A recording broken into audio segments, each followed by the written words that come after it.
Good morning, sir, and dear students. Welcome to AKS IAS. ఇవాళ మనతో expert faculty Srinivasan sir గారు ఉన్నారు. Today sir is going to talk about social issues, how to save girl child. Thank you. You can start the class, sir. Good morning, all. Save the girl child. We have listened అంటే మనం చాలా సార్లు చాలా విషయాలకు మాట్లాడుతున్నాం. Save rhinoceros, save elephants, save tiger.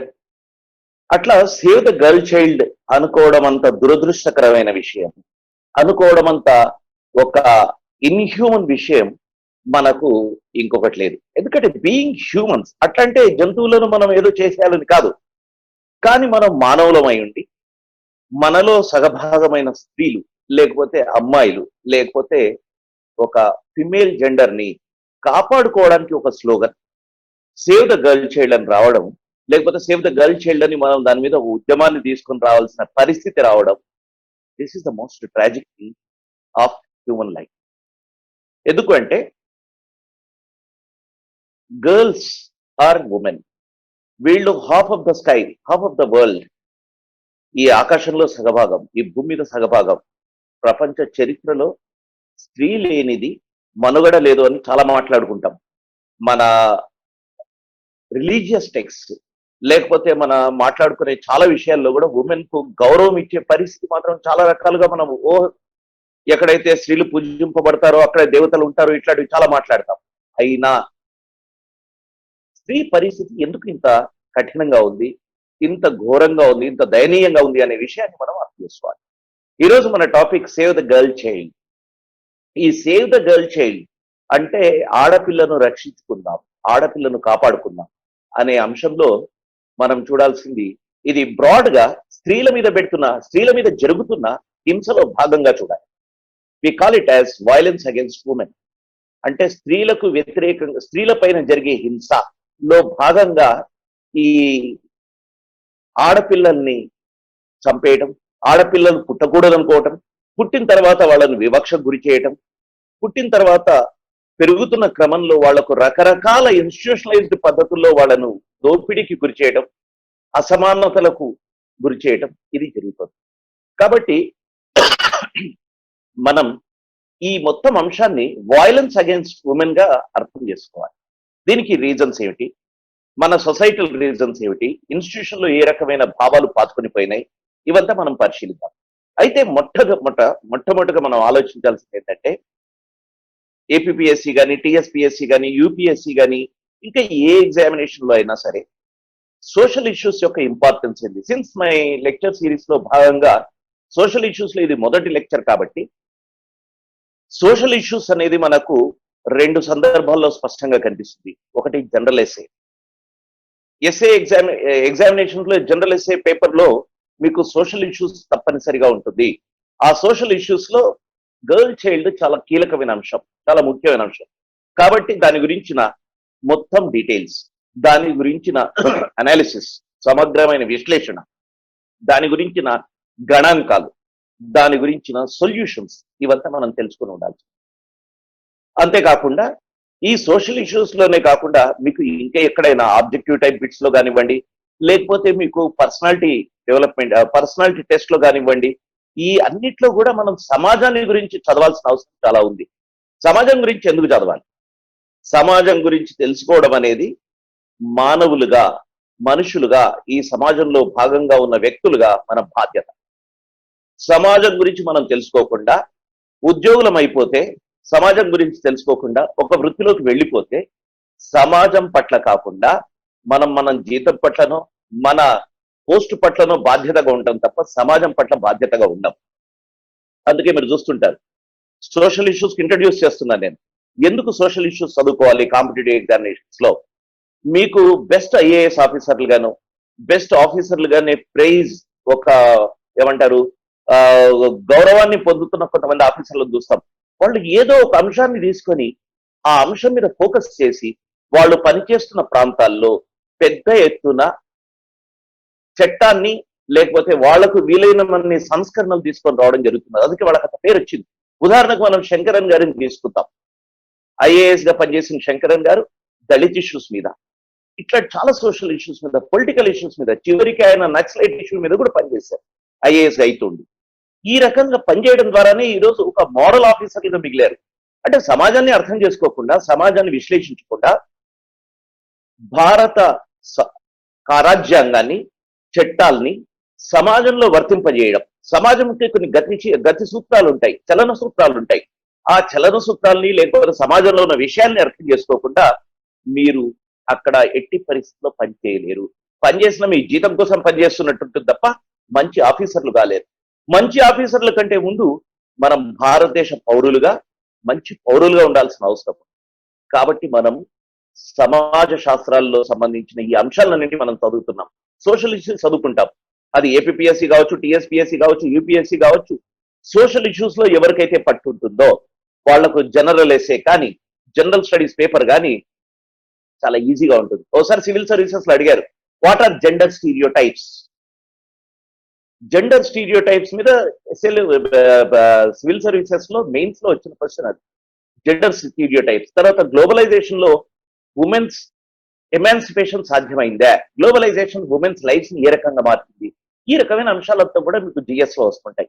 కాబట్టి ఈ social issues మనం స్పష్టంగా ఒక సమగ్రమైన విశ్లేషణతో సమాజంలో ఉన్నవాళ్లుగా మనం చూస్తూ, ఇదేదో మనం ఆర్గానిక్ కెమిస్ట్రీ చదువుతలేం, మెటలర్జీ చదువుతలేం, ఈ రోజు మనం సేవ్ ద గర్ల్ చైల్డ్ అని చదువుతున్నామంటే మన పక్కన ఉన్న అమ్మాయిల గురించి, మన అమ్మ గురించి, మన చెల్లి గురించి, మన అక్క గురించి, మన సహచరుల గురించి, భార్య గురించి, లేకపోతే మన ప్రియురాళ్ల గురించి, ఇది మన సమాజంలో భాగం. వీళ్ళ గురించి మనం చదువుతున్నాం. కాబట్టి మనం సమాజంలో భాగంగా ఉంటూ దాన్ని చూసినప్పుడు, సోషల్ ఇష్యూస్ చదివినప్పుడు ఎప్పుడు కూడా సంవేదనతో చదవాల్సిన అవసరం ఉంటుంది.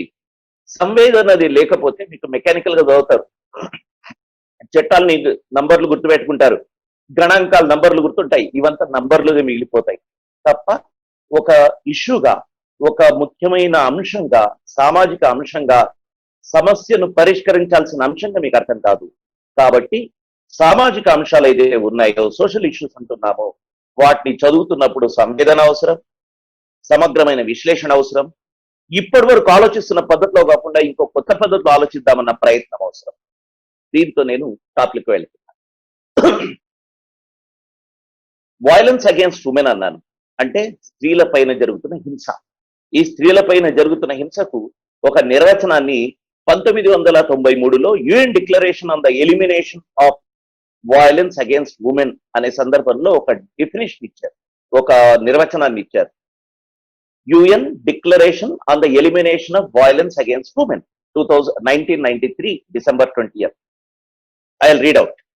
Violence against women is a manifestation of historically unequal power relations between men and women, is one of the crucial and social mechanisms by which women are forced into subordinate position compared with men.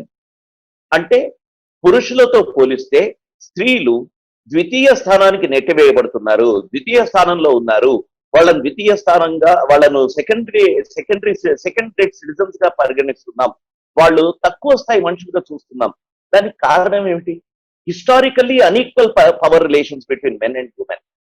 చారిత్రకంగా వస్తున్న సంబంధాల్లో అసమానత, చారిత్రకంగా ఉన్న మన power relations లో అసమానత. ఈ పవర్ రిలేషన్స్ అనేది కూడా మనం ముందు రీజన్స్ ఫర్ దిస్ అనే దాంట్లో చర్చిస్తారు.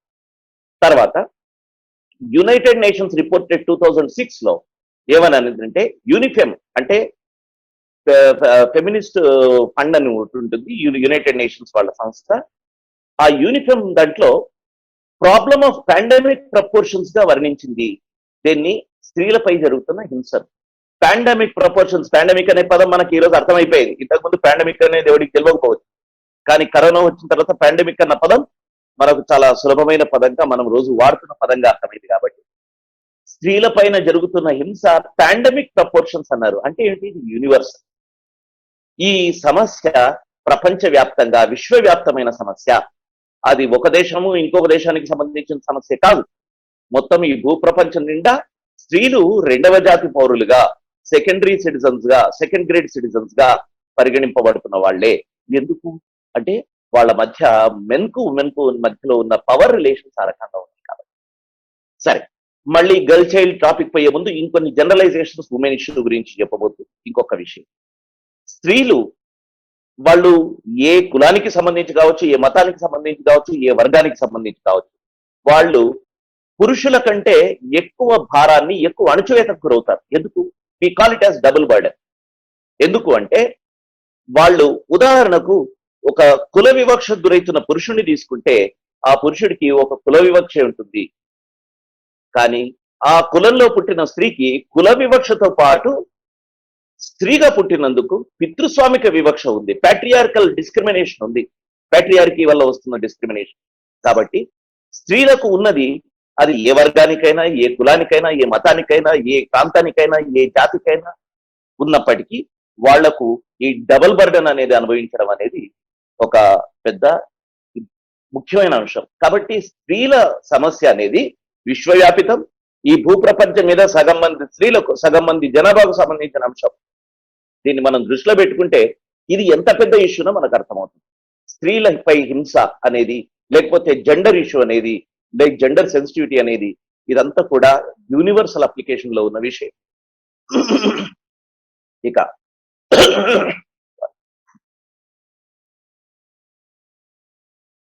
స్త్రీలపై జరిగే హింస రెండు రకాలుగా జరుగుతూ ఉంటుంది. మనకు ఇండివిజువల్స్ చేయడం ఉండొచ్చు, స్టేట్ చేయడం ఉండొచ్చు, ఇన్స్టిట్యూషన్స్ చేయడం ఉండొచ్చు. ఇండివిజువల్స్ అంటే ఏంటి? వ్యక్తులు ఇంకొక స్త్రీ మీద, ఒక వ్యక్తి ఒక స్త్రీ మీద చేస్తున్న హింస, అది చాలా రకాలైన హింసలు ఉన్నాయి. డొమెస్టిక్ వైలెన్స్ కావచ్చు, అంటే గృహహింస కావచ్చు, సెక్షువల్ హరాస్మెంట్ కావచ్చు, లేకపోతే భ్రూణ హత్య కావచ్చు, లేకపోతే నవజాత శిశువులు అంటే అప్పుడే పుట్టిన పిల్లల్ని చంపివేయడం కావచ్చు, జెనిటల్ మ్యూటిలియేషన్, ఇది చర్చిస్తాం ఇది తర్వాత కొన్ని నిమిషాల తర్వాత బాల్య వివాహాలు, హ్యూమన్ ట్రాఫికింగ్, తర్వాత రేప్, ఇటువంటివన్నీ కూడా స్త్రీల మీద జరుగుతున్న హింసలే. ఆ హింసలంతా ఎవరు చేస్తున్నారు? ఇండివిజువల్స్ చేస్తున్నారు. రెండు రకాల సమూహాల్ని మనం, రెండు రకాల కేటగిరీస్ మనం అర్థం చేసుకోవాలి. స్త్రీల పట్ల జరిగే హింస, స్త్రీలపైన జరిగే హింస, ఒకటి వ్యక్తులు చేసేది, రెండు ఇన్స్టిట్యూషన్స్ చేసేది. ఇన్స్టిట్యూషనలైజ్ హింస ఎట్లా ఉంటుంది అంటే కూడా సందర్భాలు వచ్చినప్పుడు మనం మాట్లాడుకుందాం. రాజ్యం లేకపోతే దేశం లేకపోతే ప్రభుత్వం ఒక కొత్త చట్టాన్ని తీసుకొస్తుంది, లేకపోతే ఒక నిర్ణయాన్ని తీసుకొస్తుంది, అది స్త్రీల మీద హింసకు దారితీస్తుంది. ఆ చట్టానికి వ్యతిరేకంగా జరిగే పోరాటాలు ఆ చట్టాన్ని మార్చడానికి, లేకపోతే ప్రభుత్వం తన ధోరణి మార్చుకోవడానికి ఫైట్ చేస్తాయి. ఇట్లాంటివి చాలా అంశాలు ఉంటాయి. దీన్ని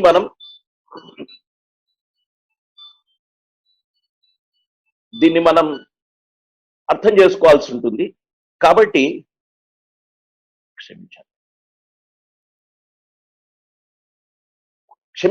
కాబట్టి ఈ స్త్రీల పట్ల జరిగే హింసలో రూపాలు మనం అర్థం చేసుకోవాలి. ఒకరు వ్యక్తులు చేసేది, ఒకటి రాజ్యాలు చేసేది. ఇకపోతే తర్వాత అంశం, మనము ఒక స్త్రీ జీవిత కాలాన్ని మనం చూద్దాం. ఆ జీవిత కాలంలో ఏమైతున్నది, ఏ ఏ స్టేజెస్ లో స్త్రీలు వివక్షకు గురవుతున్నారు అని గనక చూస్తే, వాళ్ళ పుట్టుక నుంచి చావు వరకు ఉన్న వివిధమైన అంశాలని మనం చూసుకోవాల్సిన అవసరం ఉంది. ఆ పుట్టుక నుంచి చావు వరకు జరుగుతున్న అంశాలు అంటే ఏమిటి అంటే, ఒకటి ప్రీ బర్త్, అసలు పుట్టుక దగ్గరే ఇంకా పుట్టాలా లేదా, ఈ జీవి ఒక స్త్రీగా పుట్టాలా, ఈ లైఫ్ ఒక స్త్రీగా పుట్టాలా లేదా అనేది ఒక అంశం అయితే, ఆ పుట్టుకతో మొదలవుతున్న ఇది ప్రీ బర్త్. తర్వాత ఇన్ఫాన్సీ అంటే తన బాల్య దశ, తర్వాత గర్ల్హుడ్ అంటే స్త్రీత్వంగా ఒక బాలిక స్త్రీగా మారుతున్న క్రమంలో వచ్చే పీరియడ్, అడాలసెన్స్, అడల్ట్హుడ్, తర్వాత ఎల్డర్లీ అంటే చాలా ఏమంటారు ముసలి వాళ్ళు అయిన తర్వాత కూడా ఇది జరుగుతుంది. కాబట్టి దీన్ని pre birth, infancy, girlhood, adolescence, adulthood and elderly, ఈ అన్ని పీరియడ్స్ లో స్త్రీలు హింసకు గురవుతున్నారు. ఈ స్త్రీలకు హింసకు గురవడానికి కారణాలు, ఆ కారణాల్లో ముందుగా మనం ఇప్పుడు సంక్షిప్తంగా చెప్పి మళ్ళీ రీజన్స్ నేను ప్రతి ఒక్క కారణం వెనక, ప్రతి ఒక్క పద్ధతి వెనక ఉన్న విషయాన్ని నేను వివరిస్తాను. మొట్టమొదటి పితృస్వామ్య వ్యవస్థ. రీజన్స్ అంటే కారణాలు. పితృస్వామ్య వ్యవస్థ అంటే ఏమిటి? ప్యాట్రియార్కీ అని ఇంగ్లీష్ లో అంటాం.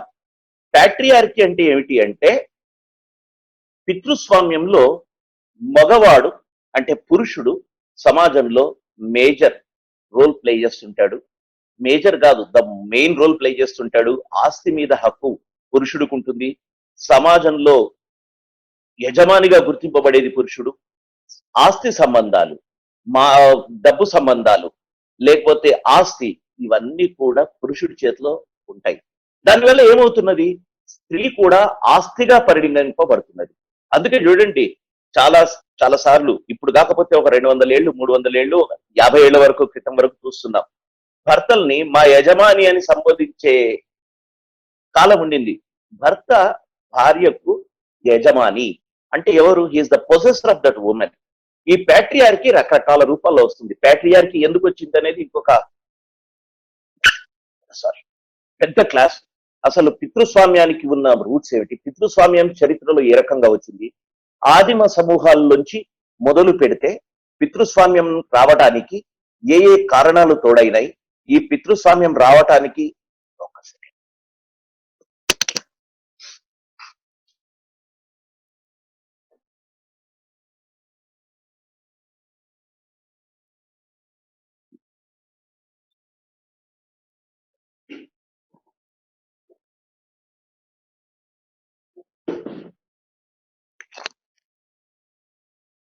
పితృస్వామ్యం రావటానికి చారిత్రకంగా మన ప్రొడక్షన్ రిలేషన్స్ అంటే మన సామాజిక సంబంధాల్లో ఉన్న ఉత్పత్తి సంబంధాలు ఏ రకంగా కారణమైనాయి, ఇవంతా కూడా మనము వేరే సందర్భాల్లో మాట్లాడుకోవచ్చు. కాబట్టి ఇప్పుడు పితృస్వామ్యానికి సంబంధించిన థియరిటికల్ యాంగిల్ కేవలం ఇట్లా పితృస్వామ్యం అని మాత్రమే చెప్పి నేను విడిచిపెడుతున్నాను.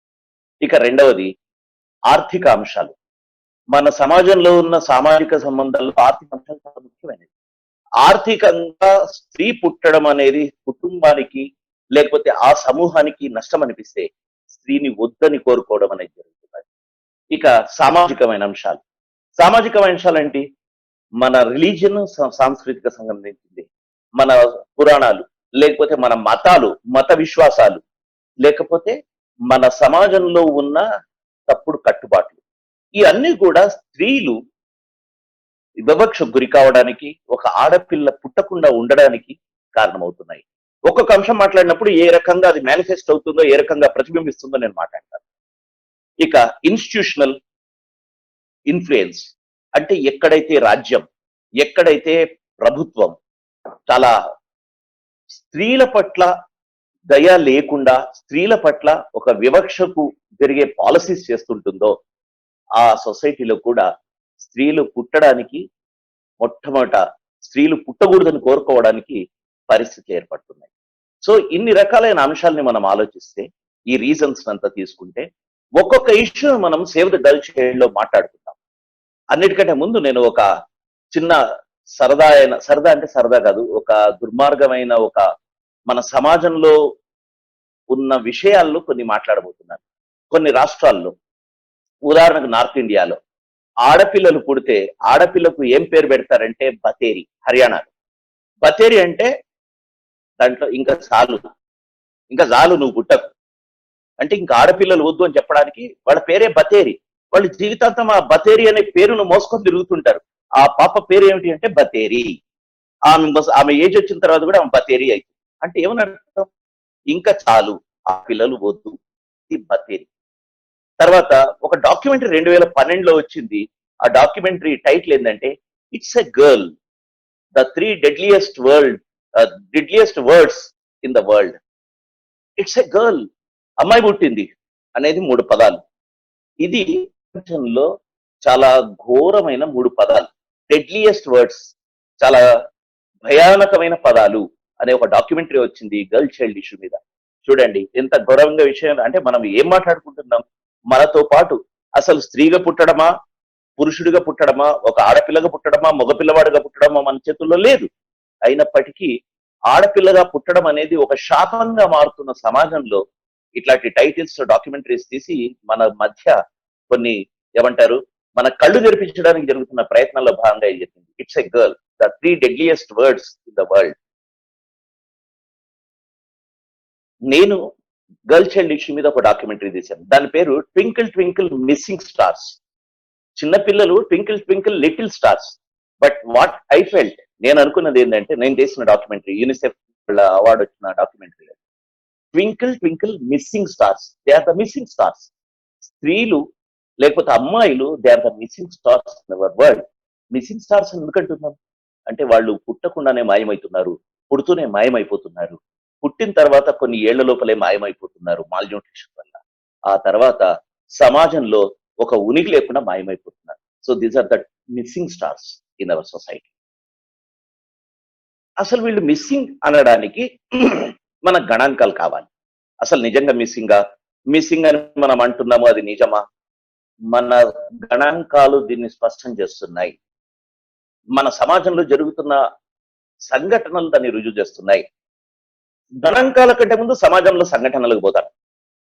హర్యానా లాంటి ప్రదేశాల్లో మనకు పెద్ద ఎత్తున ఇప్పుడు విచిత్రం జరుగుతున్నది.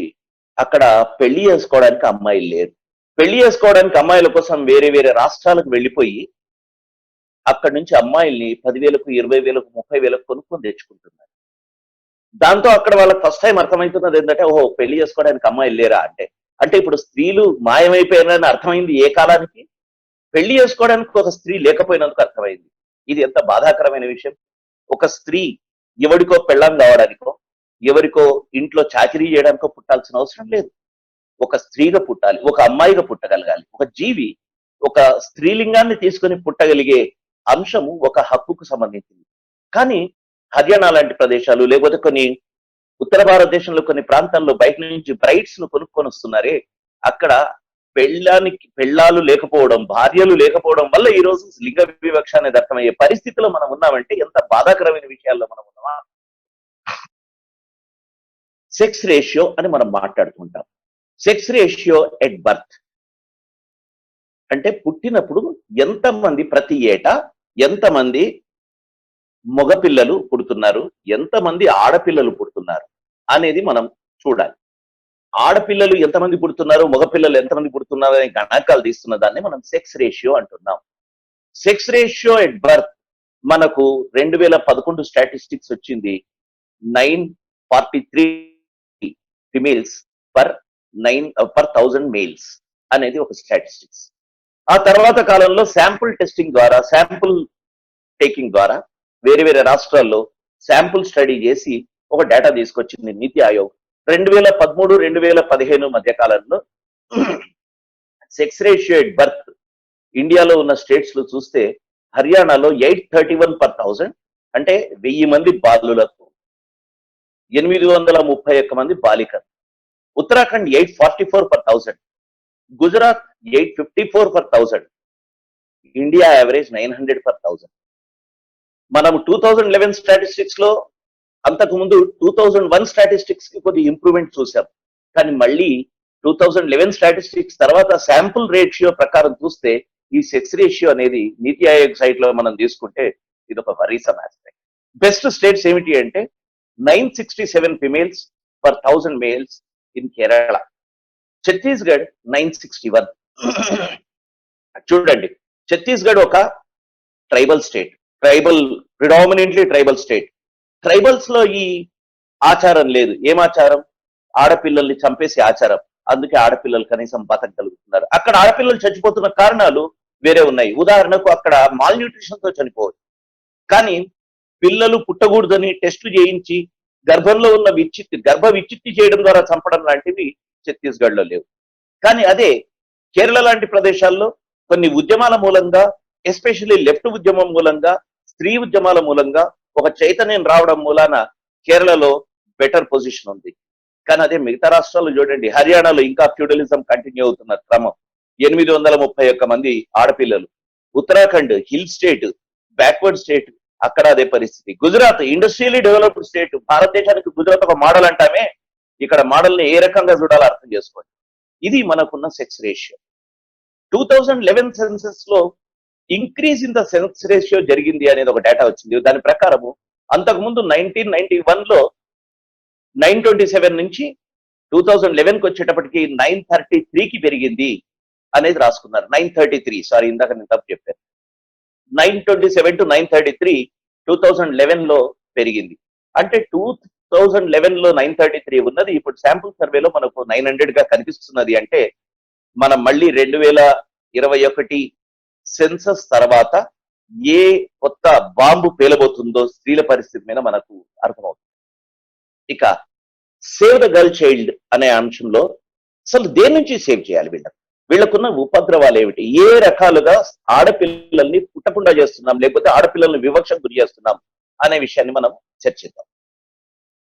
ఇందాక నేను stages in the life of a female, ఒక స్త్రీ జీవితంలో వివిధ దశలు మాట్లాడాను. ప్రీ బర్త్ అన్నాను. ప్రీ బర్త్ అంటే ఏమిటి? ఇంకా పుట్టక ముందే ఆ పాపకి పుట్టాలా వద్దా అని నిర్ణయం ఎవరి చేతిలో ఉంది అంటే ఆ తల్లిదండ్రులు, ఆ సమాజము, ఆ దుర్మార్గమైన పితృస్వామ్యం చేతిలో ఉంది. దీన్ని మొట్టమొదట మనము ఫీటిసైడ్ అంటే భ్రూణ హత్యగా చూడాలి. సో దీంట్లో మొట్టమొదటి డేంజర్, మొట్టమొదటి హార్డిల్ ఒక ఆడపిల్ల పుట్టడానికి మొట్టమొదటి భ్రూణ హత్యలు. భ్రూణ హత్యలు అంటే ఏమిటి? పిండ దశలో అమ్మాయి ఇంకా స్త్రీ లింగం లోపల ఫామ్ అవుతుంది, గర్భసంచిలో స్త్రీలింగంగా రూపొందుతుంది, ఇది ఒక స్త్రీగా రూపొందుతున్నది, ఒక ఫిమేల్ జెండర్ గా రూపొందుతున్న క్రమంలోనే గుర్తించి అమ్మో ఆడపిల్ల పుట్టబోతున్నదా అని పిండంలోనే చంపేయటం. This is one. ఒక ఎస్టిమేట్ ప్రకారం మనకు భారతదేశంలో 1990ల నుంచి అంటే 1990s నుంచి more than 10 million female fetuses have been aborted in India. అంటే 10 మిలియన్లు, మిలియన్ అంటే లక్ష, అంటే 10 ఇంటూ 10 దాదాపు 1 కోటి మంది అమ్మాయిల్ని పుట్టక ముందే మనము ఈ అమ్మాయి మాకొద్దు అని చెప్పేసి చంపేశాం. ఇది భ్రూణ హత్యల గురించిన ఒక డేటా.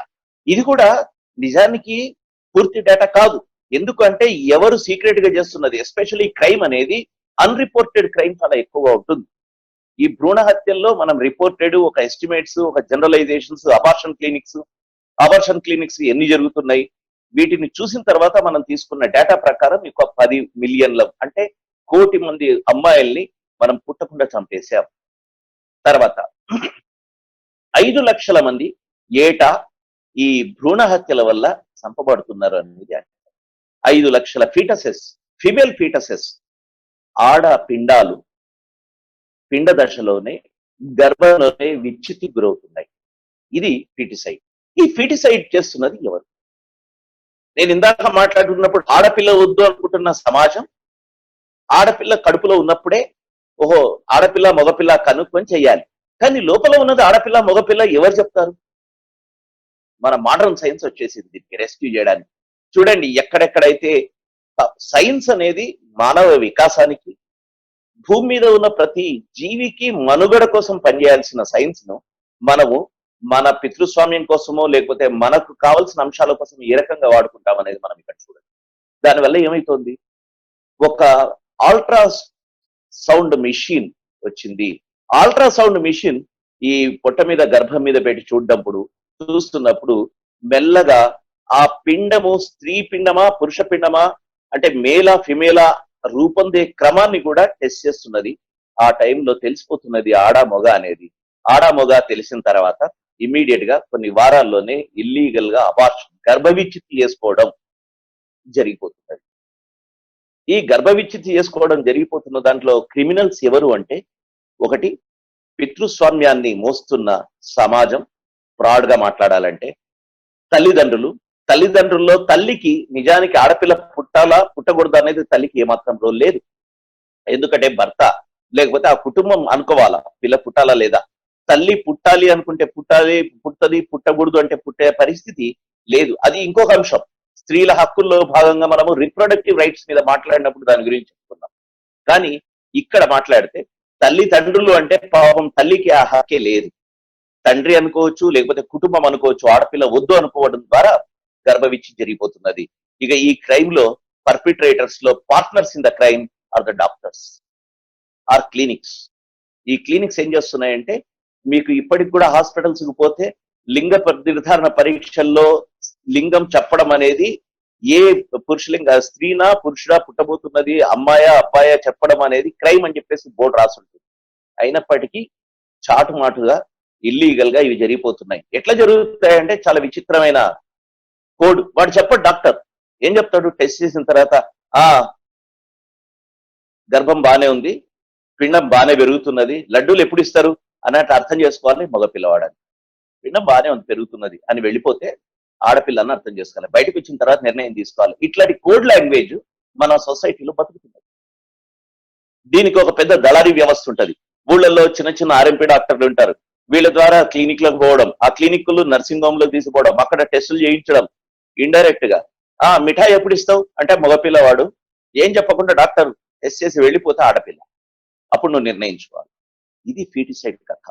ఈ రకమైన ఫీటిసైడ్లు, అబార్షన్ క్లినిక్స్, ఈ రకమైన గర్భవిచ్ఛితికి సంబంధించి బాయ్ ఆర్ గర్ల్ అనే అడ్వర్టైజ్మెంట్లు మనం చట్టం చేయకముందు, పీసీఎన్డిటి యాక్ట్ చేయకముందు, అంటే ప్రీనాటల్ టెస్ట్ చేసి ఈ సెక్స్ డిటర్మినేషన్ చేయడం అనేది చట్టరీత్యా నేరం అని చట్టం చేయకముందు న్యూస్ పేపర్లలో ప్రకటనల రూపంలో వచ్చేది. చాలా టౌన్స్ లో, చిన్న చిన్న టౌన్స్ లో కూడా క్లినిక్లు అడ్వర్టైజ్ చేసేవి గర్భ నిర్ధారణకు సంబంధించి, లింగ నిర్ధారణకు సంబంధించి.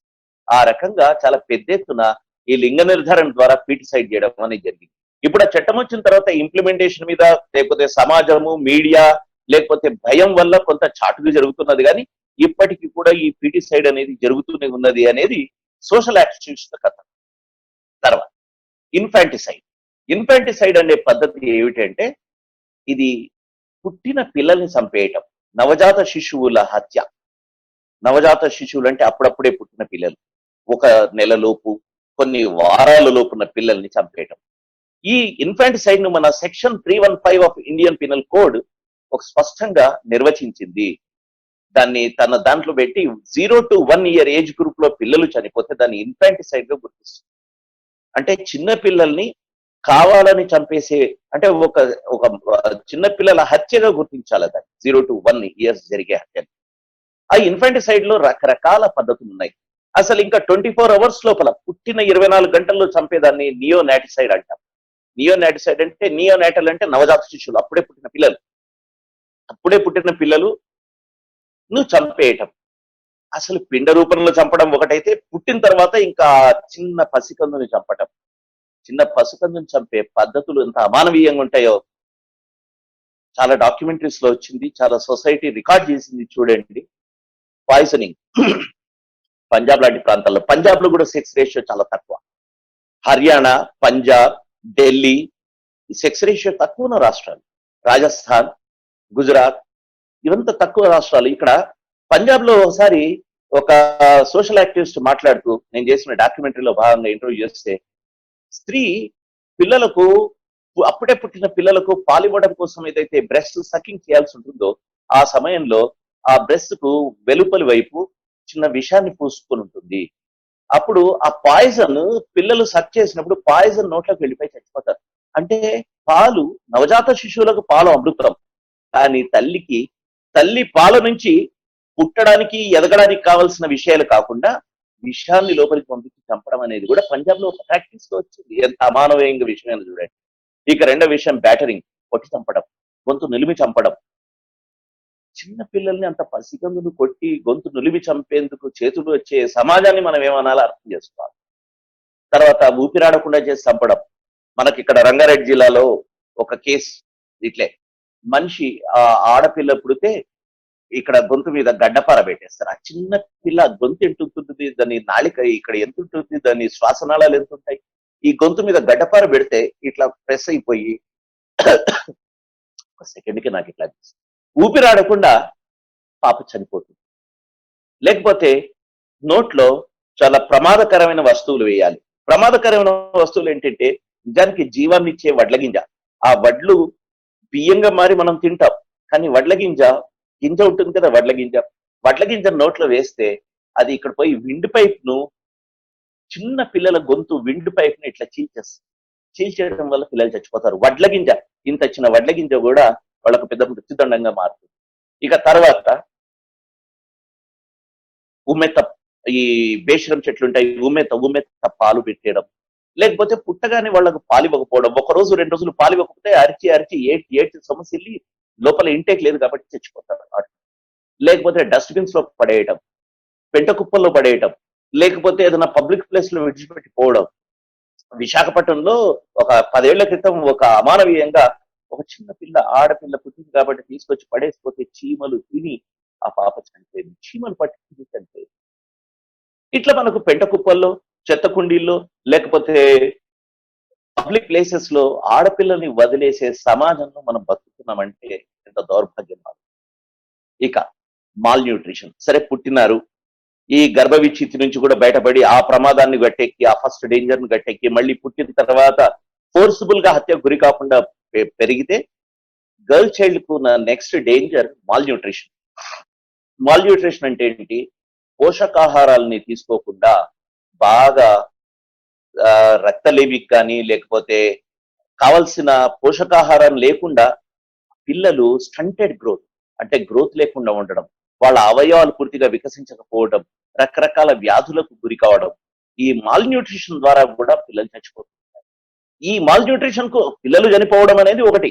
భారతదేశం లాంటి దేశంలో మనకు గ్లోబల్ హంగర్ ఇండెక్స్ అనేది తీస్తే 2019లో మనం చాలా అడ్వాన్స్ అయ్యాం, సూపర్ పవర్ అవుతున్నాం, జీడిపిలు పెరుగుతున్నాయని మాట్లాడుకుంటున్నాం. ఇంకోవైపు సిగ్గుపడాల్సిన అంశాలు తీస్తే 2019 global hunger index GHI report లో ఏమంటుంటే 117 దేశాల్లో భారతదేశం స్థానం 102వ స్థానం.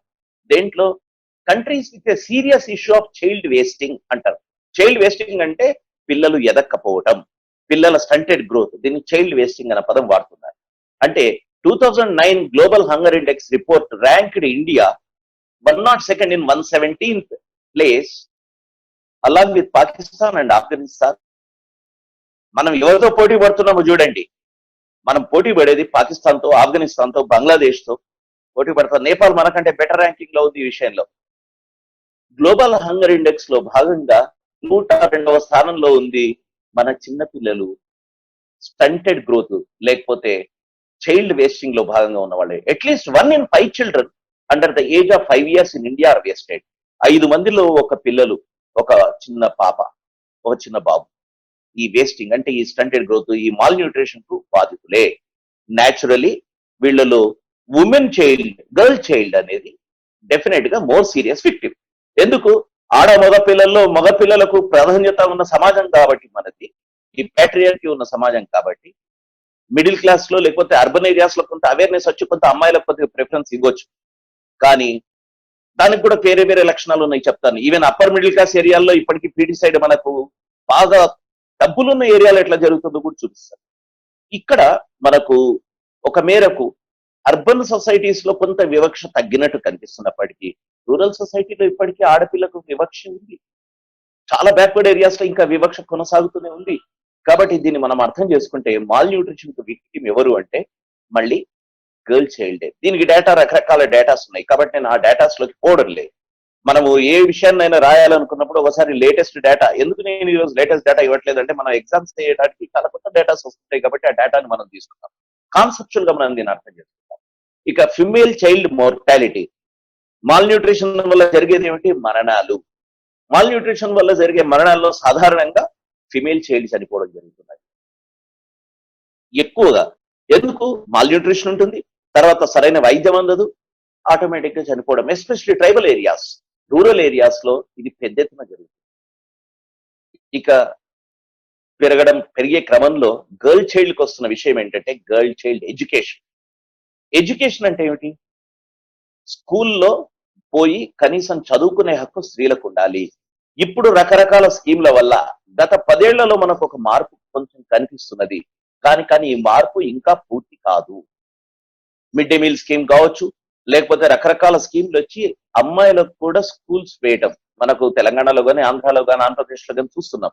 తెలంగాణలో ఈరోజు బాలికలకు వేరే స్కూల్స్, రెసిడెన్షియల్ స్కూల్స్ పెట్టడం జరిగింది. భారతదేశం మొత్తంలో ఈ రెసిడెన్షియల్ స్కూల్స్, కస్తూర్బా స్కూల్స్ ఉంటున్నామే, కస్తూర్బా గాంధీ స్కూల్స్, ఇదంతా గర్ల్స్ రెసిడెన్షియల్ స్కూల్స్.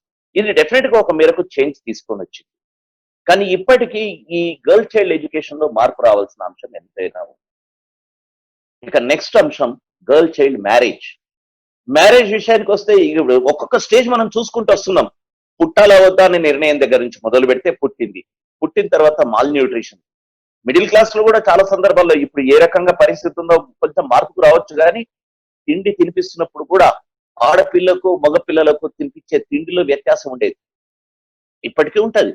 మగపిల్లవాడు తిండి ఎక్కువ తింటాడు, వాడు మగపిల్లవాడు నీకెందుకే అనే అంశం, పాలు నీకు అవసరమా మగపిల్లాడు తాగని అనే అంశం, ఇట్లాంటివి చాలా మనకు మాల్ న్యూట్రిషన్ లాంటివి ఇప్పటికీ కనిపిస్తుంది. సో ఒక్కొక్క స్టేజ్ దాటుతూ వస్తే ఎడ్యుకేషన్ కూడా మాట్లాడాం. ఇక పెళ్లి విషయం, గర్ల్ చిల్డ్రన్ అంటే ఆడపిల్లకు పెళ్లిడు రాకుండానే పెళ్లి చేయటం. దీనికోసం దాదాపు ఒక 100 ఏళ్లుగా 120 ఏళ్లుగా కొట్లాట జరుగుతూనే ఉన్నది. 1900 నుంచి మొదలు పెడితే చైల్డ్ మ్యారేజ్ కి వ్యతిరేకంగా ఎన్ని కొట్లాటలు జరిగాయి, ఎన్ని చట్టసభల్లో చట్టాల కోసం ప్రయత్నాలు జరిగాయి. మొట్టమొదట 8 ఏళ్లకు పెళ్లి చేస్తుంటే 8 కాదు 15 చేయాలని కొట్లాడినప్పుడు చాదస్తా హిందూ మతోన్మాదులైన హిందూ చాదస్తానికి గురి, హిందూ మతోన్మాదం అనేపంటే ఆ తప్పుడు పదం క్షమించాలి, హిందూ చాదస్తంతో ఉన్న చాలా మంది పొలిటికల్ లీడర్లు ఆడపిల్ల పెళ్లి విషయంలో చట్టం చేయడం వద్దు అని చెప్పి అడ్డుపడ్డారు.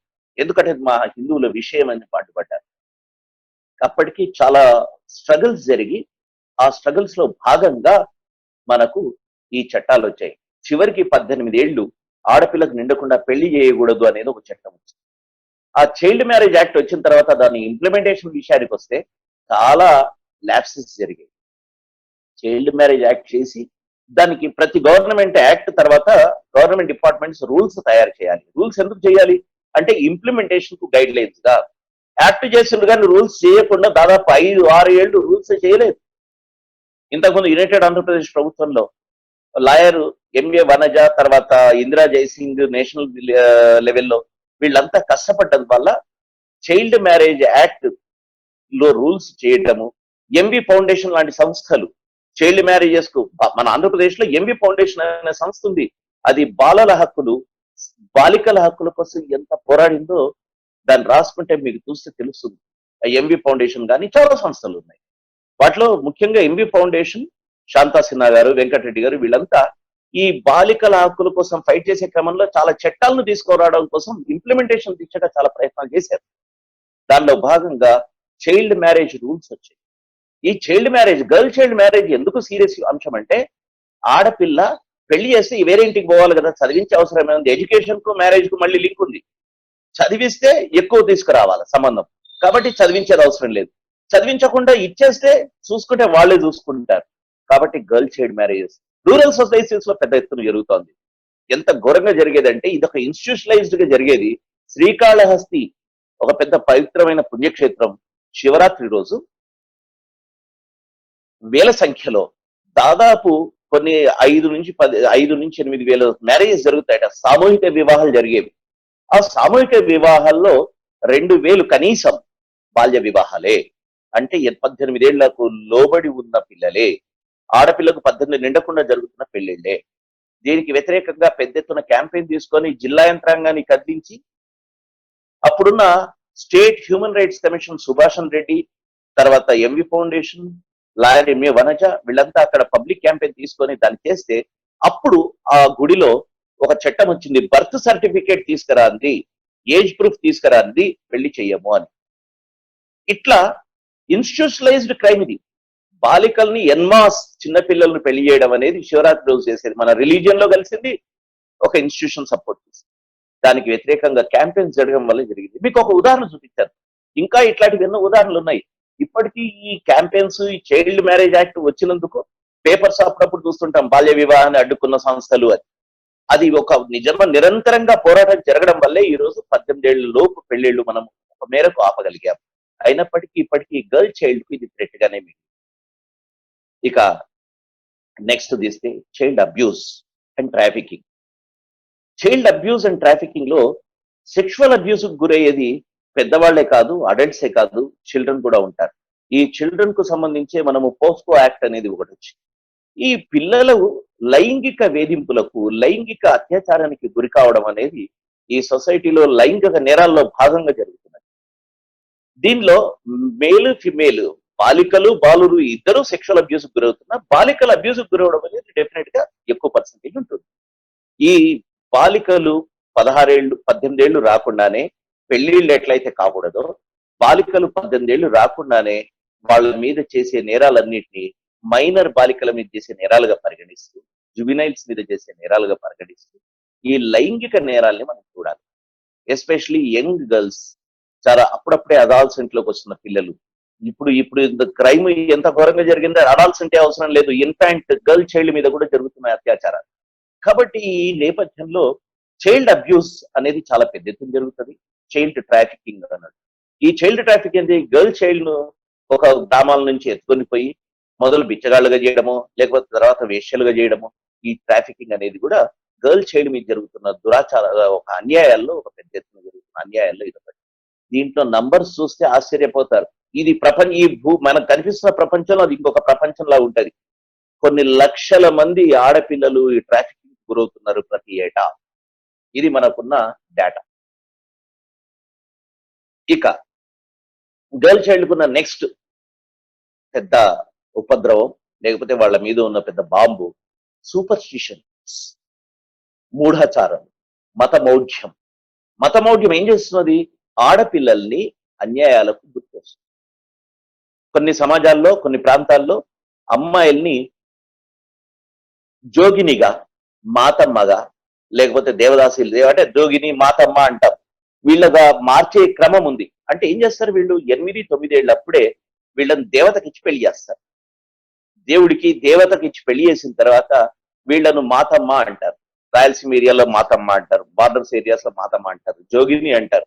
ఈ జోగిని వ్యవస్థ, జోగిని సిస్టంలో ఏమైతుంది? చిన్న యంగ్ పిల్లల్ని తీసుకొని వాళ్లకు దేవుడికి ఇచ్చి పెళ్లి చేయడం ద్వారా ఇంకా వాళ్ళు జీవితాంతం పెళ్లి చేసుకోకుండా వాళ్ళు ఎదిగే క్రమంలో ఆ గ్రామంలో ఈ శవాల ముందు డాన్స్ చేయటము, లేకపోతే ఏదైనా పబ్లిక్ కార్యక్రమాల్లో డాన్స్ అంటే ఏదో భరతనాట్యం అని ఊహించుకోకండి, దేవదాసిల్లాగా ఊరికే ఆ ముందు గంతులేస్తూ డాన్స్ వేయడం ఉంటుంది చూసారా, అట్లా డాన్స్ చేయటం.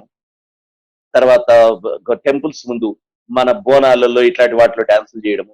ఆ తర్వాత వీళ్ళు దేవతల ఈ శివరాత్రుల్లో డాన్సులు చేయడము.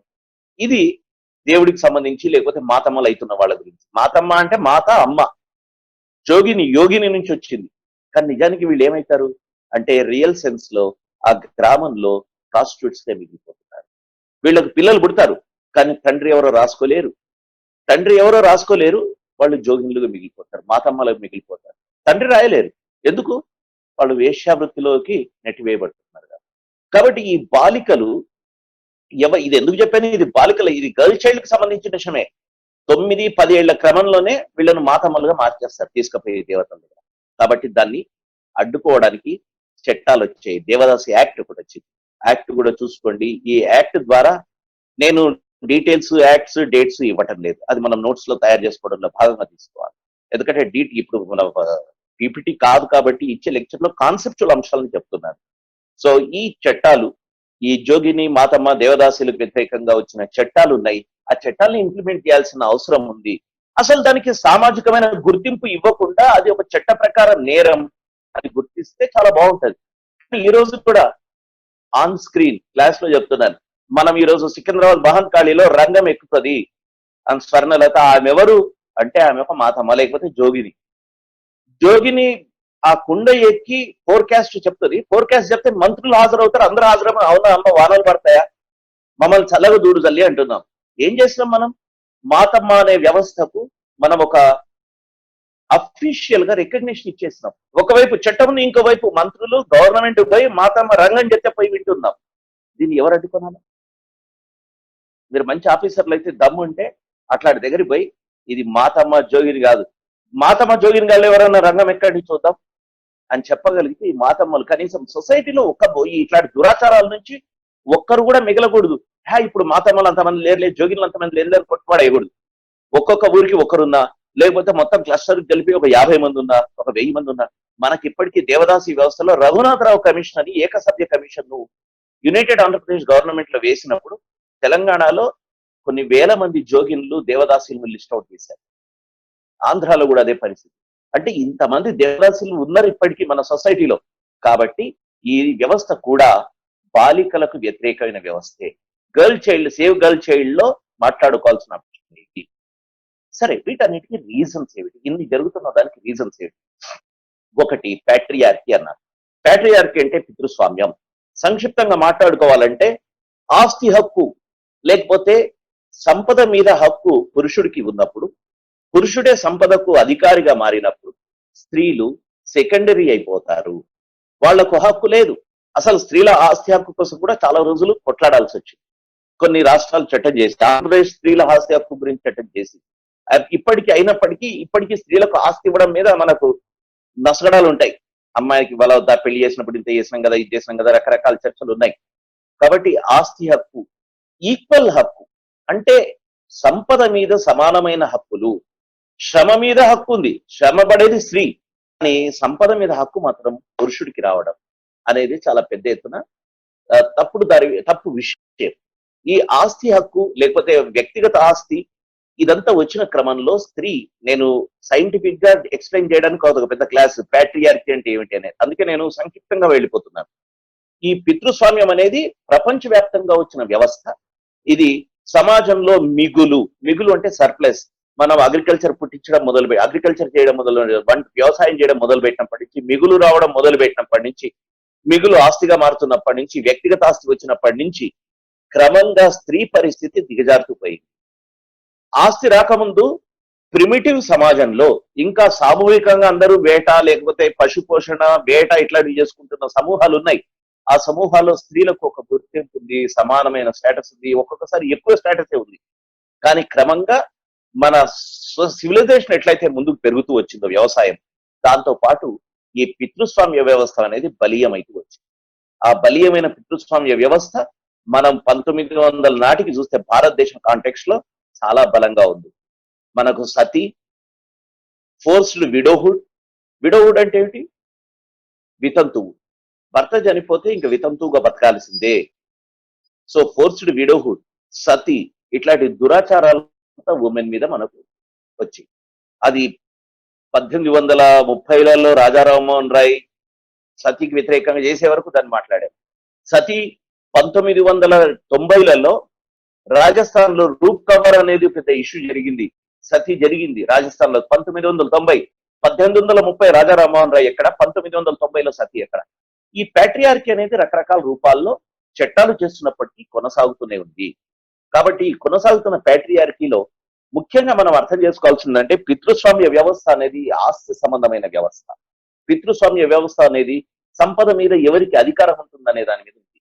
కాబట్టి సంపద మీద అధికారం, ఆస్తి మీద అధికారం స్త్రీలకు వచ్చినప్పుడే, ఈక్వల్ అధికారం వచ్చినప్పుడే, రైట్స్ వచ్చినప్పుడే ఈ పితృస్వామ్య వ్యవస్థను మనం గట్టిగా దెబ్బతీయగలుగుతాం. ఈ పితృస్వామ్యం వల్ల ఏమైతుంది? ఈ పితృస్వామ్యం అన్నిట్లో ప్రవేశిస్తుంది. సామాజిక రంగాల్లో ప్రవేశిస్తుంది, ఎకానమీలో ప్రవేశిస్తుంది. ఎకానమీలో పితృస్వామ్యం, మీకు మిలిటరీ గురించి చెప్తాను. ఈ మధ్య కాలంలో ఒక న్యూస్ వచ్చింది, సుప్రీంకోర్టులో కేసు వాదిస్తున్నారు. ఉమెన్ ఆఫీసర్స్ ఆర్మీలో తీసుకుంటే మేము కమాండ్ పోస్ట్ పెట్టము, ఎందుకంటే రూరల్ ఏరియా నుంచి వచ్చిన మా సైనికులంతా భారత సైనికులు స్త్రీ శాసనాన్ని, స్త్రీ అధికారాన్ని, స్త్రీ ఆదేశాన్ని పాటించడం కష్టం అని ఆర్మీ నిస్సిగ్గుగా ఆర్మీ ఆఫీసర్లు కోర్టులో చెప్పారు.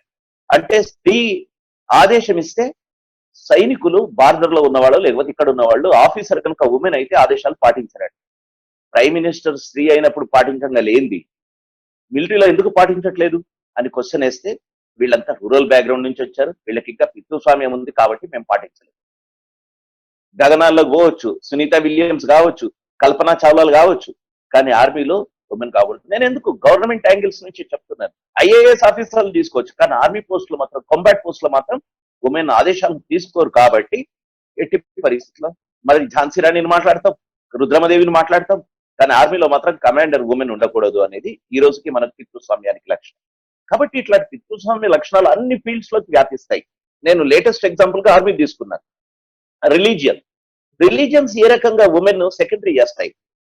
ఉమెన్ పుట్టుకనే సెకండరీగా గుర్తించిన క్రమం ఇది. హిందూ మతం కావచ్చు, క్రైస్తవ మతం కావచ్చు, లేకపోతే క్రైస్తవ మతం ఉద్భవిస్తున్న ఏన్షియంట్ రిలీజియన్స్, జూడాయిజం, అన్ని మతాల్లో ఉన్న కామన్. మీరు ఒకటి చూడండి, స్త్రీ ఎట్లా పుట్టింది? విశ్వ సృష్టిలో పురుషుడి పక్కటెముకను తీసుకొని స్త్రీని పుట్టించారు, అయిపోయింది. ఇక్కడే సెకండరీ సిటిజన్ స్టేటస్ వచ్చేసింది. ఇండిపెండెంట్ గా పుట్టిలేదు. పురుషుడి పక్కటెముక నుంచి వీడికి బోర్ కొడుతుందని ఒక స్త్రీని సృష్టించడం జరిగింది అన్నాం అనుకోండి, ఆటోమేటిక్ గా మనకు స్త్రీ సెకండరీ స్టేటస్ వెళ్ళిపోయింది. ఇక హిందూ పురాణాల్లో, జ్యోతిష్ శాస్త్రాల్లో నేను చాలా డీటెయిల్డ్ గా వేరే సందర్భాల్లో డీల్ చేశాను. స్త్రీని సంతానంగా గుర్తించడం జరగలేదు శాస్త్రాల్లో. స్త్రీని సంతానంగా గుర్తించడం జరగలేదు అంటే ఏమిటి? అబ్బాయి పుడితేనే సంతానం. అందువల్ల ఏమైంది? కొరువు పెట్టడానికి కొడుకు కావాలి. కూతురు కరువు పెడితే చచ్చిన వాడు స్వర్గానికి పోడు, చచ్చిన వ్యక్తి స్వర్గానికి పోరు. అంటే ఏమనర్థం? స్త్రీలకు సెకండరీ స్టేటస్ మతం కూడా ఇస్తున్నది. చాలా అంటే దయచేసి నేను మతం మీద మాట్లాడుతున్నాను, ఒక మత విశ్వాసాల మీద మాట్లాడుతున్నాను అనుకోకపోతే, సంతాన లక్ష్మి అనే ఫోటోగ్రాఫ్స్ మీరు కనిపిస్తుంటాయి చూడండి. సంతాన లక్ష్మిలో, అష్టలక్ష్మిలో సంతాన లక్ష్మి ఒళ్ళో కూర్చున్నది మగపిల్లవాడు కానీ ఆడపిల్ల కాదు. మంచి మగపిల్లవాడు రూపమే వేస్తారు. అంటే సంతానం అంటే మగపిల్లవాడు అనే అర్థం రిలీజియన్స్ ఇచ్చే. మగపిల్లలు మాత్రమే చేత అయిన వాళ్ళు, నువ్వేంది మగపిల్లవాళ్ళలాగా దుంకుతావురా అని ఆడపిల్లలు అంటాం. ఏంది అంత ఇష్టం ఉన్నట్టు ఎగురుతున్నావు, నువ్వే మగపిల్లాడివా ఆడపిల్లలాగా ఉండు అని చెప్పినాం. అంటే జెండర్ స్టీరియో టైప్ అండర్స్టాండింగ్ మనకు సొసైటీలో, రిలీజియన్ ఉంది, సొసైటీలో ఉంది. ఇన్ని రకాలైన ఉండడం మూలాన స్త్రీలు సైకలాజికల్ కూడా సపరేషన్ అవుతున్నారు, బయట నుంచి సపరేషన్ జరుగుతున్నది. ఓవరాల్ గా స్త్రీల పరిస్థితి ఈ ప్యాట్రియార్కీ వల్ల జరుగుతున్నది. ఇక ఎకనామిక్ కండిషన్స్ తీసుకుంటే, స్త్రీలకు ఆస్తి హక్కే లేదు, స్త్రీలకు హక్కు లేదు. తర్వాత స్త్రీలు చేస్తున్న ఉత్పత్తిని ఉత్పత్తిగా గుర్తించరు, ఇంట్లో చేస్తున్న పనిని, శ్రమను, పనికి దానికి విలువ ఉందని గుర్తించకపోవడం. ఈ అన్ని క్రమంలో అందుకే చూడండి, ఒక సింపుల్, మీ మదర్ ఏం చేస్తారు అని అంటే, ఏం చేయదు, ఇంట్లోనే ఉంటుంది. ఏం చేయకుండా ఇంట్లో ఉంటే ఇల్లు ఎట్లా గడిచిందో చెప్పాలి, తిండి ఎవరు చేసిందో చెప్పాలి, ఇల్లు ఊడ్చింది ఎవరో చెప్పాలి, ఇల్లు గడిగింది ఎవరు, నిన్ను పోషించింది ఎవరో చెప్పాలి. కానీ మనం ఏమంటాం? ఆమె మొత్తము 24 గంటలు చేసిన పనిని, తల్లి చేసిన పనిని మనం ఏమంటున్నామంటే షీఈ్ ఏ హౌస్ వైఫ్, ఆమె ఏం చేయదు, ఇంట్లోనే ఉంటుంది. నాన్న 8 గంటలు పనిచేసి వస్తాడు, ఆయన శ్రమిస్తాడు. అంటే శ్రమకు సంబంధించిన డెఫినేషన్స్ ఆ రకంగా ఉండడం మూలాన స్త్రీ ఉత్పత్తిలో ఏ రక, ఇక మనము ఆర్థికంగా వెనకబడ్డ కులాల్లో చూడండి, లేకపోతే వర్గాల్లో చూడండి, వాళ్ళు ఈక్వల్ గా ప్రొడక్షన్ లో కూడా పార్టిసిపేట్ చేస్తున్నారు. స్త్రీలు పొలాల్లో పనిచేస్తున్నారు, అన్ని చేస్తున్నారు, కానీ మళ్ళీ వాళ్ళ స్థాయి ఇదే. కాబట్టి ఓవరాల్ గా ప్యాట్రియార్కీ ఎకనామిక్ స్టేటస్ లో కూడా మనకు వర్తింపజేస్తున్నారు. అయితే ఎప్పుడైతే వీళ్ళు ఎక్కువ చదువుకొని కొంత బెటర్ స్టేజ్ లో వస్తారో, అక్కడ స్త్రీలకు ఎమాన్సిపేషన్ అనేది జరుగుతుంది, కొంత ఈక్వాలిటీ, కొంత రైట్స్ రావడం అనేది జరుగుతుంది. కాబట్టి ఎకనామిక్ ఎమాన్సిపేషన్ ఉత్పత్తిలో భాగం కావటము, ఉద్యోగాల్లో భాగం కావడము, లేకపోతే ఆర్థిక సంబంధాల్లో స్త్రీలు తమ రైట్ ను క్లెయిమ్ చేసుకున్నప్పుడే ఈ స్థితి పోతుంది. ఇక సామాజికంగా ఉన్న మనకు చాలా అండర్స్టాండింగ్ ఉంది. మనకు స్టీరియో టైప్ డైలాగ్స్ ఉంటాయి. మేము గాజులు తోడుకున్నామా, మేము చేతగాను ఆడోండి అనుకున్నావా అని మాట్లాడు. గాజులు తొడుక్కున్నావా అంటే ఏంటి? అంటే చేతగాని పదానికి గాజులు తొడుక్కోవడం అనేది ఒక సింబల్ గా మారింది. కాబట్టి సమాజంలో ఉన్న జెండర్ స్టీరియో టైప్ అండర్స్టాండింగ్ లో ఆడపిల్ల సెకండరీనే. వీటినన్నింటినీ ఖండిస్తూ వీటిని ఫైట్ చేయాల్సిన అవసరం ఉంటుంది. ఇకపోతే ఇన్స్టిట్యూషనల్ చేంజెస్. ఇన్స్టిట్యూషనల్ చేంజెస్ అంటే ఏమిటి అంటే, స్టేట్, రాజ్యం, గవర్నమెంట్స్ వీళ్ళు చేసే చట్టాలు గర్ల్ చైల్డ్ కు అనుకూలంగా ఉండాలని ఫైట్ చేయాల్సిన అవసరం. ఎప్పుడు జరగాలి, ఇది ఒక్క రోజుతో జరిగేది కాదు.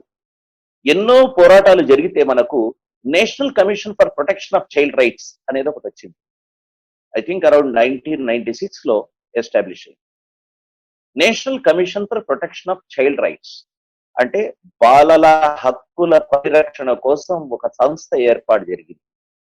Commission, national commission. అప్పటి వరకు బాలలకు వేరే కమిషన్ లేదు జాతీయ స్థాయిలో. Women's national commission for women ఉన్నట్టు national commission for protection of child rights అనేది ఏర్పాటు చేయడం, దాని ద్వారా ఇటువంటివన్నీ చేయటం జరిగింది. ఇంకొక విషయం ఎకనామిక్ యాంగిల్లోనే మనం మర్చిపోయింది ఏమిటంటే, గర్ల్ చైల్డ్ లేబర్, ఆడపిల్లల్ని చదివించకుండా పనుల్లో పెట్టడం అనేది కూడా పెద్ద ఎత్తున జరుగుతుంది. ఎందుకంటే వీళ్ళు ఎట్లా రేపు పొద్దున పనులు చేసుకోవాల్సిన వాళ్ళే, ఇళ్లలోకి పోయి వాళ్ళ పెళ్లి చేసుకున్న అత్తగారింట్లో కానీ బయటికి పోయినా కూలీ నాలి చేసుకోవాలి. కాబట్టి చదివించడం కంటే ఈజీ స్కూల్ డ్రాప్ అవుట్స్ అనేది ఆడపిల్లలకే ఎక్కువ జరుగుతున్నది. కాబట్టి ఎకనామిక్ అట్లా జరుగుతుంది. ఇది సొసైటీలో మనకు అప్లై చేస్తున్న వాళ్ళు ఎవరు అంటే, వీళ్ళంతా తమ కూతుళ్లను, తమ అమ్మాయిలను, తమ కొడుకుల్ని మంచి మంచి ఇంగ్లీష్ మీడియం స్కూళ్ళలో పనిచేస్తున్న వాళ్ళే వాళ్ళ ఇండ్లలో, ఊళ్ళలోంచి బీద ఆడపిల్లలు తీసుకొచ్చి పనిచేస్తున్నారు. ఇది కూడా చట్టరీత్యా నేరం. Girl child labour is a crime. Child labour act లో ఇది కూడా స్పష్టంగా ఉంది. ఇది ఇన్స్టిట్యూషనల్ చేంజెస్ అని మాట్లాడుతున్నప్పుడు నేను ఇంతకుముందు చెప్పాను కదా, రాజ్యం చేయాల్సిన, స్టేట్ చేయాల్సిన చట్టాలని ఎప్పుడు విజిలెంట్ గా ఉంటూ ఇంప్లిమెంటేషన్ కోసం ఫైట్ చేస్తున్న సంఘాలు ఉంటాయి, ఎన్జిఓస్ ఉన్నాయి. వాళ్ళు చేయడం వల్లనే కనీసం కొన్ని విషయాలు ఇప్పటికీ ఇంప్లిమెంటేషన్ అనేది చెప్తున్నారు. సమాజం సెన్సిటైజ్ అయ్యి గర్ల్ చైల్డ్ స్టేటస్ మీద చేయగలిగిన రోజు మనకు కొన్ని దౌర్భాగ్యమైన విషయాలు రావు. ఒక సినిమా చూశాను, బీహార్లో ఒక కల్చర్ ఉంది. ఆడపిల్ల పుడితే ఏం చేస్తారు అంటే ఒక పెద్ద కుండలో పాలు నింపి ఒక పెద్ద ఇట్లా పెద్ద పాత్రలో పాలు నింపేసి ఆ పాలల్లో ఆడపిల్లను పెట్టేస్తారు. పాలల్లో ఆడపిల్లను పెట్టేయడం ద్వారా ఏమైతుందంటే ఈ పాలు ముక్కుల్లోంచి పోయి చచ్చిపోతుంది.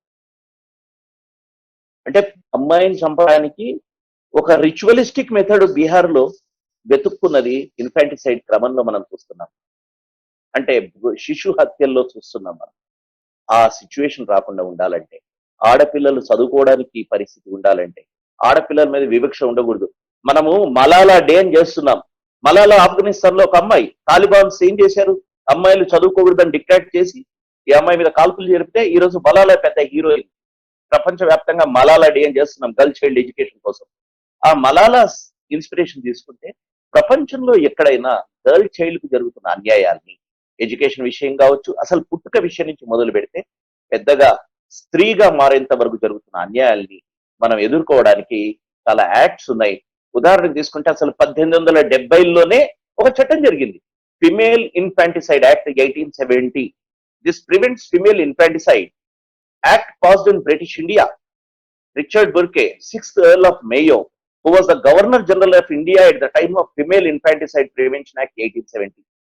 1870లో ఆడపిల్లను చంపకూడదు అని చెప్పి చట్టం జరిగింది గర్భంలో. ఫిమేల్ ఇన్ఫాంటిసైడ్ పుట్టగానే చంపకూడదని. ఈ రోజుకి మనకు ఈ ఇన్ఫాంటిసైడ్ జరుగుతున్నది. చాలా గమ్మత్తైన సంఘటన చెప్తాను. హైదరాబాద్ లో కొన్ని ఏరియాస్ ఉన్నాయి, ఎక్కడైతే గర్ల్ చైల్డ్ సెక్స్ రేషియో తక్కువ ఉందో అని చూస్తే ఆ ప్లేసెస్ అంతా బాగా డబ్బున్న ప్రాంతాలు.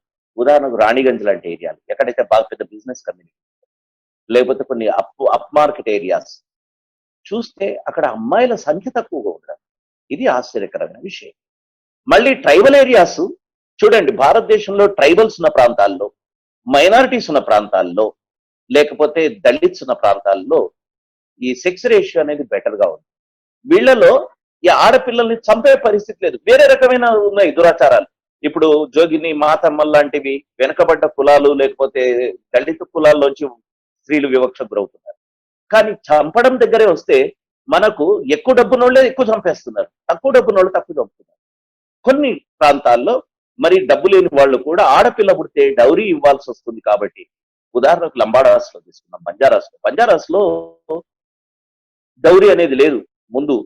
కానీ ఏమైంది, ఈ సొసైటీలో ఉన్న జాడ్యం వాళ్ళలో అంటుకొని డౌరీ పెద్ద ఎత్తున ఇస్తే గానీ పెళ్లి కాదు, దాంతో ఆడపిల్ల పుడితే మనకు ఎందుకు వచ్చింది ఇది అని చెప్పి ఒక పిల్ల పుట్టగానే చంపేయడం, ఒక పిల్ల మాత్రమే ఉంచుకోవటం, లేకపోతే రెండవ పిల్ల, అసలు ఆడపిల్లలు వద్దనుకోవడం, ఇట్లాంటివి రూరల్ ఏరియాలో బాగా పూర్ సెక్షన్స్ లో కూడా జరుగుతున్నాయి. అంటే ఆడపిల్ల వివక్ష అనేది రిచ్ అండ్ పూర్ వేరే యాంగిల్స్ లో జరుగుతున్నాయి. కాబట్టి ఈ ఫిమేల్ ఇన్ఫాంటిసైడ్ యాక్ట్ 1870లో వచ్చిన 2015 ప్రాంతంలో మనకు ఈ జేజే యాక్ట్ అమెండ్మెంట్ వచ్చిన, జువెనైల్ జస్టిస్ యాక్ట్ అమెండ్మెంట్ వచ్చిన, 2006లో మొదలైన యాక్ట్ అది జువెనైల్ జస్టిస్. 2015లో అమెండ్మెంట్, తర్వాత పోస్కో యాక్ట్ 2012. ఇవన్నీ కూడా యాక్ట్స్ ఏం చేస్తాయి, immoral traffic, suppression of immoral traffic 1986, తర్వాత ban on ultrasound testing 1996, PCNDT అంటాం, ప్రివెన్షన్ ఆఫ్ ఈ సెక్స్ డిటర్మినేషన్ టెస్ట్ యాక్ట్. ఈ యాక్ట్స్ అన్ని కూడా నిజానికి పేపర్ మీద ఉంటాయి, కానీ ఇంప్లిమెంట్ చేసే చట్టాలు, ఇంప్లిమెంట్ చేసే సంస్థలు గట్టిగా నిలబడాలి. ఈ PCNDT యాక్ట్ కింద మొత్తం మీద భారతదేశంలో 2-3 వైద్యులకు శిక్ష పడ్డది అనేది మనకు గణాంకాలు చెప్తున్నాయి. అంటే అర్థం ఏంటి, జరుగుతున్నది, కేసులు బుక్ అవుతాయి, కానీ ఎవరికి శిక్ష పడదు. మరి ఆడపిండాలేమో పూర్ణంలోనే పిండ దశలోనే చచ్చిపోతున్నాయి, కానీ ఒక్క డాక్టర్ కు శిక్ష పడలేదు. అంటే అర్థం ఏంటి, ఇన్స్టిట్యూషన్స్ దీంట్లో కన్నైవ్ అవుతున్నాయి, దీన్ని ఇంప్లిమెంట్ చేయడంలో సీరియస్ గా తీసుకోలేదు. ఎక్కడెక్కడైతే బెస్ట్ కలెక్టర్స్ ఉన్నారో అక్కడ మొత్తం సెక్స్ డిటర్మినేషన్ టెస్ట్ క్లినిక్స్ మీద రైడ్ చేసి సీజ్ చేసి పడేశారు. అప్పుడు అక్కడ బెటర్ అయింది పరిస్థితి. కాబట్టి ఇట్లాంటి స్కీమ్స్, ఇట్లాంటి చట్టాలని మనము పక్కా పాటిస్తుంటే ఈ గర్ల్ చైల్డ్ అనేది సేవ్ మనం కాపాడుకోగలుగుతాం. ఇంకా తర్వాత చాలా స్కీమ్స్ వచ్చాయి. ఆ స్కీమ్స్ విషయాల్లోకి పోవట్లేదు. 1997 లో బాలికా సమృద్ధి యోజన అని, లేకపోతే ఇప్పుడు మనకు మోదీ కాలంలో మాట్లాడుతున్న సెంట్రల్ స్కీమ్ బేటీ బచావ్ బేటీ పఢావ్, లేకపోతే రాష్ట్ర ప్రభుత్వాలు తెలంగాణలో కానీ ఆంధ్రలో కానీ ఉన్నవి, లేకపోతే కేసీఆర్ కిట్స్ నుంచి మొదలు పెడితే, అంటే గర్భంలో ఉన్న శిశువు బాగా ఉండాలని మొదలు పెడితే పుట్టుక నుంచి మెటర్నిటీ కిట్స్ ఇస్తున్నాడు కేసీఆర్ కిట్స్. అక్కడి నుంచి మొదలు పెడితే ఐసిడిఎస్ ప్రోగ్రామ్స్, అంటే ఇంటిగ్రేటెడ్ చైల్డ్ డెవలప్మెంట్ ప్రోగ్రామ్స్, అంగన్వాడీలు, ఇవన్నీ కూడా ఉన్నాయి. అయితే ఇవంతా కూడా ఎప్పుడు నిజానికి బాగా ఉంటాయంటే, ఒకటి, ప్రభుత్వము, అధికారులు, సంస్థలు చట్టాన్ని పూర్తిగా ఇంప్లిమెంట్ చేసేందుకు తీవ్రంగా పనిచేయాల్సి నంబర్ 1. నంబర్ 2, సమాజము సెన్సిటివ్ అయ్యి చట్టాలని గౌరవించకుండా, చట్టాలను ఇంప్లిమెంట్ చేయకుండా ఉన్న ప్రభుత్వాలను నిలదీసి గట్టిగా పట్టుకోవాల్సిన అవసరం ఉంటుంది. అధికారులను పట్టుకోవాలి, ఎందుకు చేస్తలేను అని అడగగలగాలి. అప్పుడు ఈ గర్ల్ చైల్డ్ కొంత సేవ్ అయ్యే అవకాశం. 3, సమాజంలోనే ఈ పితృస్వామిక భావజాలం పోయి ఆడైనా మొగైనా సమానమే, ఆడపిల్ల మగపిల్లవాడు ఇద్దరూ ఒకటే అనే ఒక ఆలోచనను పితృస్వామిక సమాజంలో మనము మార్చి, ఈ సమాజంలో ఉన్న పితృస్వామిక భావజాలాన్ని తీసేయగలిగినప్పుడు, సో ఒకటి ఇండివిజువల్స్ లో భావజాల రూపంలో, 2 సామాజికంగా మొత్తం సమూహం రూపంలో సెన్సిటైజ్ కావాలా, 3 ఇన్స్టిట్యూషన్స్ కావాలా. ఉదాహరణకు ఈ సమాజాన్ని సెన్సిటైజ్ చేయడానికి కొన్ని ప్రోగ్రామ్స్ ఉంటాయి. సామూహిక సీమంతం అని ఎంవి ఫౌండేషన్ వాళ్ళు ఒక చోటు చేశారు. నల్గొండలో జనరల్ ఒక కార్యక్రమం చాలా రెగ్యులర్ గా తీసుకున్నారు. అంటే ఊళ్ళో ఒక నెలలో ఏం చేస్తారంటే, ఎంతమంది గర్భవతులు ఉంటే అంతమంది గర్భవతుల్ని ఒక దగ్గరికి తీసుకొచ్చేసి మాస్ ఫెస్టివల్ చేసి అందరికి గాజులు, పూలు, పండ్లు, బలవత ఆహారము, తర్వాత టాబ్లెట్స్, ఇవంతా స్త్రీ శిశు సంక్షేమ శాఖ సహకారంతో ఒక కిట్ ఇస్తారు. ఇప్పుడు కేసీఆర్ కిట్ లాగానే.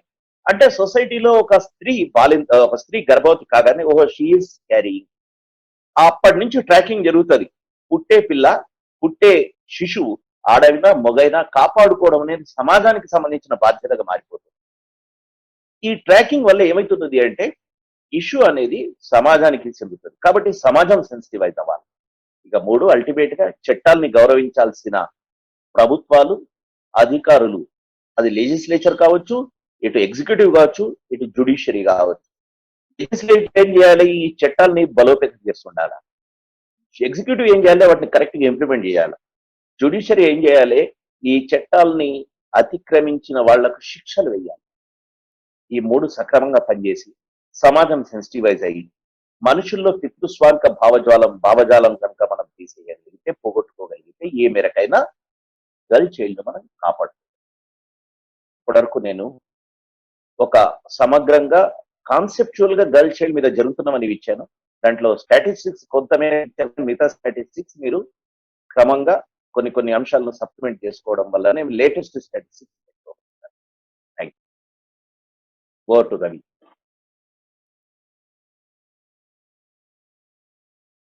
Thank you so much, sir, for your insightful lecture. Thank you, dear students.